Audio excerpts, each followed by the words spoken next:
Hey y'all, Base Phoenix here. You should know what it is by now. We're on day 3 of me reading a few pages of Descended Awakening until release. When last we left off, Jay was walking toward Hector. Hector was walking towards Jay. Hector glares at Jay. Hey Jay, Hector says before he bumps into Jay. How's your mother doing? Jay ignores him and continues walking to his mother's room. Hector keeps walking, smirking.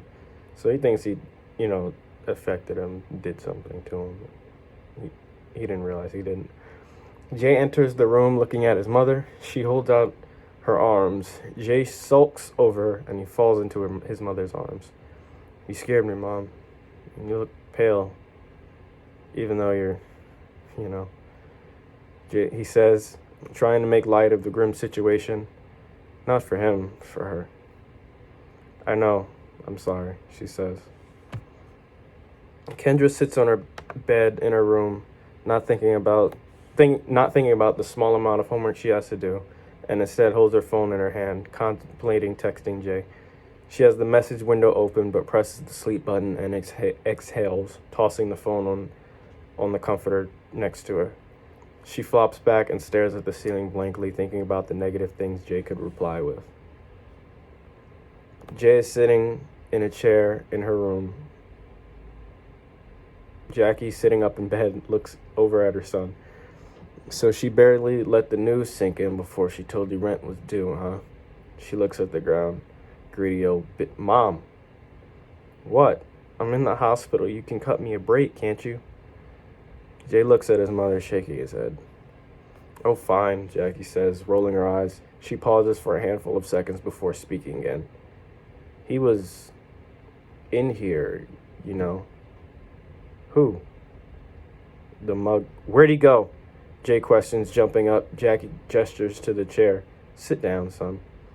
Jay moves closer to his mother with a look of determination on his face. Jackie gives him a look of uneasiness.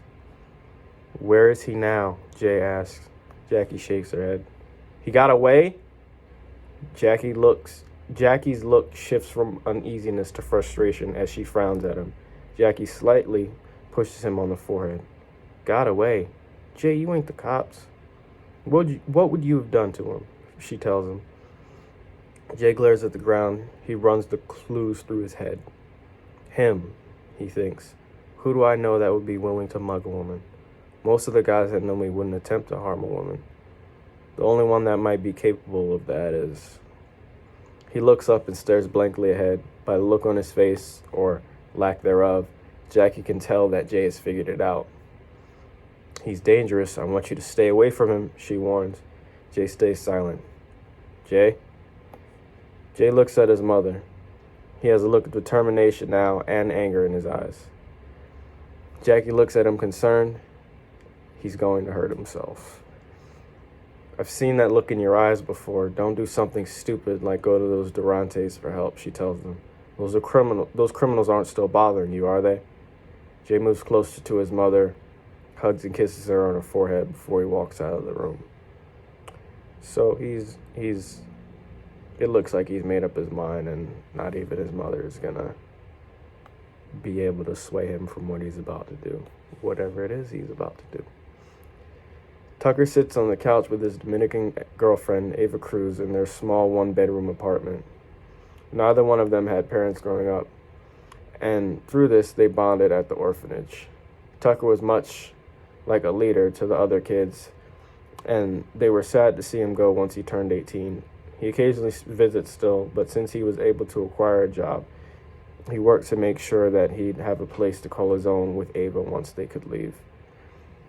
So before in the story, I did say that Tucker had parents, and now in the story he doesn't. I'm going to keep it to where he doesn't have parents, and neither one of them had parents growing up, to keep that whole orphan thing going. And yeah, I might just have Kendra say her parents are coming instead in the beginning, or I'll just take out the line completely. But we're going to leave it this way. And now they're both graduating high school. He would continue to work so they could eventually get married, go on a nice honeymoon, have a kid, and move to a bigger place. But before all that, he thinks, I need a car. Ava laughs at something in the movie, and he looks at her before kissing her on top of the head. Jay's having more or less the opposite problem. He's unable to find a job even for the summer.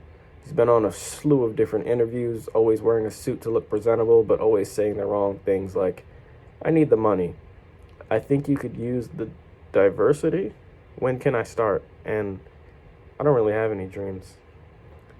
These sound like things that one would normally avoid saying in an interview, but the pressure of not answering a question immediately after asked continuously got to him.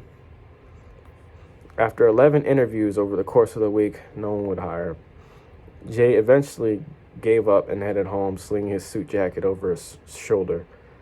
That same night, he passed the grocery store again, and the guards are standing out front.